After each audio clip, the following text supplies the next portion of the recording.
Hello students, so here are the suggested solutions to exercise 7C and 7D on inverse proportion. So if x is inversely proportional to y and x is 40 when y is 5, we are supposed to find the value of x when y is 25. So what happened? Here we have inverse proportion. The relationship, the rate is actually the product of x and y, so k is xy. When x is 40, y is 5, which means k is actually 40 times 5, which equals 200. So when y is 25, what happened? K equals to xy, right? So replace the y with 25, k is 200. We discover that x is equals to 8. Now part 2, they want us to find the equation connecting x and y. So to get the relationship between x and y, we can rearrange the k equals to xy to this format, x equals to k over y, right? Since we know that k is 200, so the relationship x equals to 200 over y. And part 3, we are supposed to find the value of y when x is 400. So when x is 400, substitute the x with 400, and then we can do a quick cross multiply. Y is actually equals to half. Question 7. At a sports camp, there's a sufficient food for 72 athletes to last 6 days, right? If 18 were absent from the camp, how many more days can the food last? So this is what we're going to do. We're going to let the number of athletes be n, let the number of days be d, right? So you can use other letters to represent, but I thought n and d makes a lot of sense. So since they have an inverse relationship, n is equals to k over d, we can start from there. When n is 72, d is 6, that's the initial information given to us. So we work this one out, our k is actually 432. Therefore, the relationship between n and d is n equals to 432 over d. Now, what happened is the number of athletes now that actually turn up, okay, is 72 minus 18, which is 54. So our n, our actual n, is actually 54. So we're going to replace that. Okay, 54 is equals to 432 over d. Work this one out. We realize that the food actually can last for 8 days. So the question is asking for the difference. How many more days, right? So 8 days minus original plan of 6 days. The extra days is actually 2 days. What are the assumption make?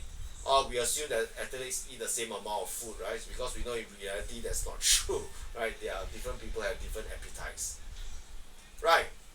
Next one, question 2 from the second exercise, right? If z is inversely proportional to the square root of w, right? So this is a relationship. Z is k over square root of w. Then we are told that when z is 9, w is 9. So if we substitute that in, work this one out, square root of 9 is 3, k is actually 27.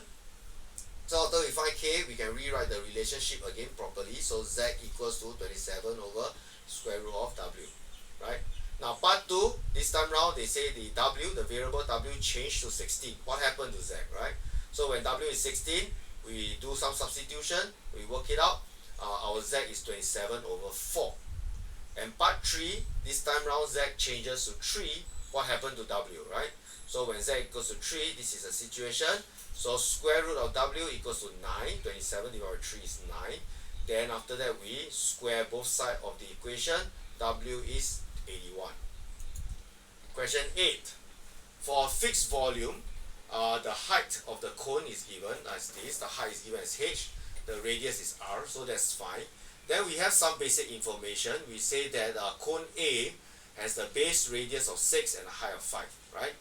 So they say now cone B is the radius is 3, and cone C, the height is 1.25. So now all the cones have the same volume. Okay, so the volume doesn't change. Okay, that's what we know. Now we are supposed to find the height of cone B. So what can we do, right?